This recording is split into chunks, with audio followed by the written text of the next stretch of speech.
If you have the original DJI Neo or the DJI Flip or the brand new DJI Neo 2, then DJI's latest Fly app 1.19.4 is potentially going to be very interesting for you indeed. The only caveat to that is it only works if you are using an iOS device and have one of these, which of course is an Apple Watch. But in this video I'm going to cover exactly what this update is all about and cover the DJI Mini 5 Pro just to make sure that it's all working as it should. So without further ado, let's get into it. So DJI have launched the new version of their Fly app. This is 1.19.4, available for iOS devices, Android devices, and of course our screen controllers. Now, one thing the keen-eyed of you may notice is if we look at the actual release notes on the screen controller, it is quite primitive. Whereas if I load up the actual screenshot from the App Store for iOS devices, you can see there is a bit more detail. And that's because, as you can see on screen, DJI, if you have an iOS device with an Apple Watch like this, they have given us the ability to control drones such as this DJI Neo off our Apple Watch. Yeah, I'm quite flabbergasted at something like this, because how is this even going to work? The release notes technically say that you can see a live view or live video feed on something that small. Really? I'm really interested to see how this is all going to work. But it also tells us that if we are out in the field, that we can use our Apple Watch to of course toggle through the modes for drones such as this Neo or indeed the Flip, for example. However, of course, it does mention you still need to have your mobile phone connected, so that might not be quite as good as it originally seems. So let's just deep dive into this update and show you exactly how all of this works. And so to get all this working, what we need to do is make sure we have got our Apple Watch powered on and we have got our iPhone with us. What we're going to do is just open up the Watch app on our mobile phone, and then we're going to head down to the bottom where you can see we can now install the DJI Fly app onto the Apple Watch. Yeah, I was quite intrigued as well. What we're going to do is go ahead and install that.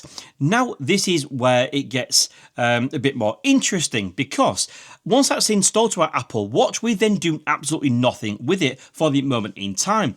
What we need to do is go back to our mobile phone, load up the DJI Fly app, and of course this only works when you're using these drones such as this or this without the controller, okay? So it's just when it's being used via the inbuilt mobile version of the app where you connect to the drone directly via Wi-Fi.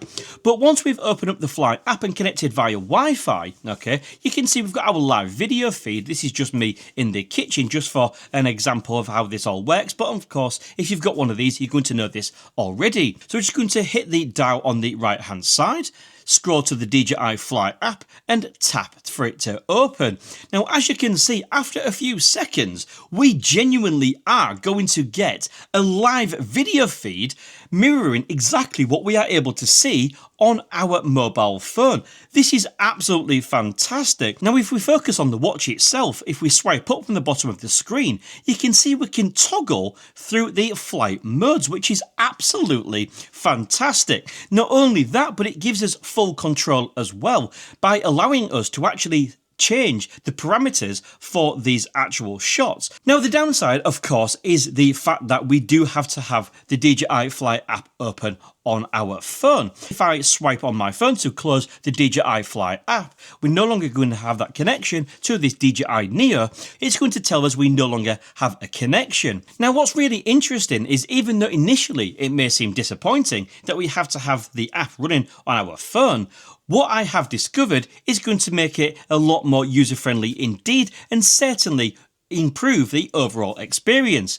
Because if I test this out in the field, what you will actually find is if we take off using the mobile version of the app on your mobile phone, okay, once the DJI Neo is actually in the air, we can go ahead and actually lock our phone screen, put it in our pocket and control this DJI Neo just from the Apple Watch. So basically meaning if you have just bought the nice new fancy DJI Neo 2, you put it up in the air, okay, then once it's running, lock your phone, put your phone in your pocket, and you can use this to toggle through everything that you want it to do, including if you wanted it to follow you mountain biking, you don't need to keep getting your phone out to change modes, you can do it directly from your watch. And I think that is absolutely fantastic. And one of the best things about this as well is you can also use this using the inbuilt voice prompts. So basically we can just tell this to do a 6-meter rocket, for example, using the microphone on our Apple Watch, and it's going to go ahead and do it. So do let me know what you think to that particular feature, okay, in the comment section below. And if you're not an iOS user, do you wish that they brought this to Android devices? Me personally, you know, I think it's quite a good feature, really. I'm quite excited to use it. How much I would use it may differ, but certainly if I was out mountain biking, as I mentioned earlier, or out walking, knowing that I can just quickly change mode on my watch and then pull my sleeve back down is a great interest to me indeed. Now, of course, when it comes to the DJI Fly app, okay, many drone operators with various models all use this one app. So I've been through all the menus on multiple DJI drones, the DJI Mini 5 Pro, the Mini 4 Pro, the Air 3, the Air 3S, for example, just to look to see if there's been any interface changes. And from first glance, I can see there is particularly nothing changed. Everything seems to be exactly as it should, apart from the additional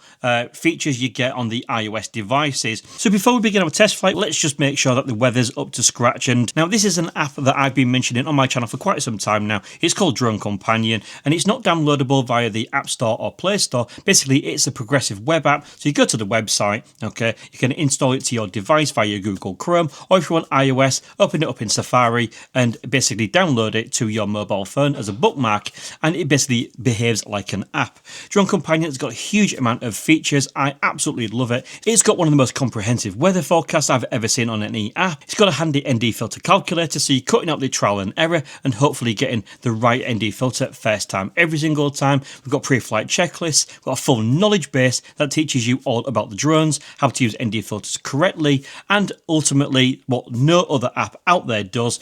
You tell it exactly what you want to capture, where you're flying, what the lighting conditions are, and it will tell you all the best settings to use for photo and video in the DJI Fly app. An absolutely great resource, and if you want to check it out, I'll leave a link in the video description. You do get a 24-hour free trial, so of course any of you that do try it, I know many of my subscribers have used it on my recommendations. Let me know what you think in the comment section below.